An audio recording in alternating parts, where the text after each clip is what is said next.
Given that a slug is defined to be an amount of mass that accelerates at 1 foot per second squared when a net force of 1 pound force is applied, how many pounds would a slug weigh on Earth, and how many kilograms are in one slug? Boy, this is a kind of out there question, I will say. But one way of looking at this is to say that if we do things in feet and second, what would be the appropriate base unit for mass? And the answer, I think, is the slug, is the way this is being presented. And then the unit for force is the pound. So this is kind of like the non-metric system that some of these units are still common here in the United States, kind of originally coming from the British imperial system of units.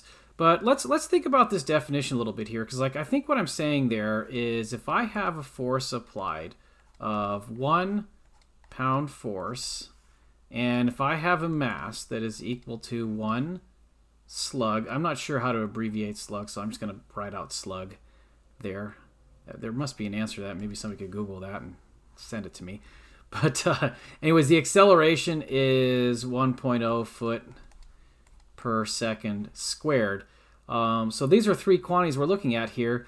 And for these three quantities, based on this definition, Newton's second law should hold. So in other words, F is equal to ma. So that means that 1 pound force, let me make this clear, 1.0 lbf is what that should look like, but hopefully that's clear enough, should be equal to 1 slug times 1 foot per second squared. But now we're asked, what is the weight in pounds? And this, I think this kind of makes clear a little bit how the units might work.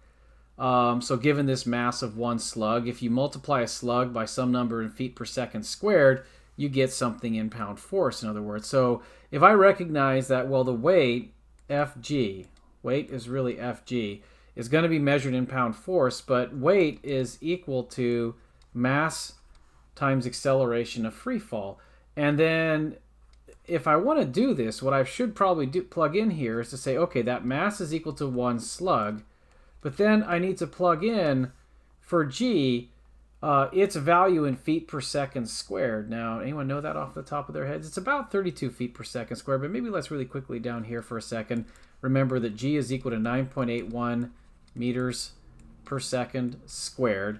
And let's see, in 1 meter, there's 100 centimeters. So I'm going to do some kind of dimensional analysis here. 100 centimeters per meter. And there is,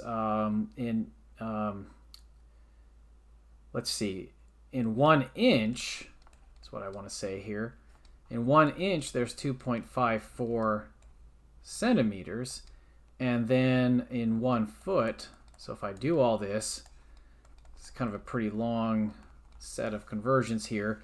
But if I do all those conversions, if everything worked out, right, meters cancel, centimeters cancel, inches cancel, I should get something in feet per second squared. And if you put all those numbers into the calculator, the number that comes out is like 32.185. And maybe for this problem, I think I can round that off to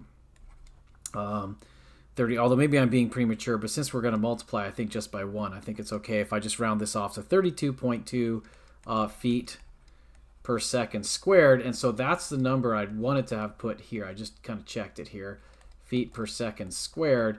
And since we know that a slug times a foot per second squared is equal to a pound, this results in 32.2. I don't have a lot of space here. I'll put down here force pounds. So that is really the answer to that weight question. So maybe I'll put like a little box around here, kind of at the edge.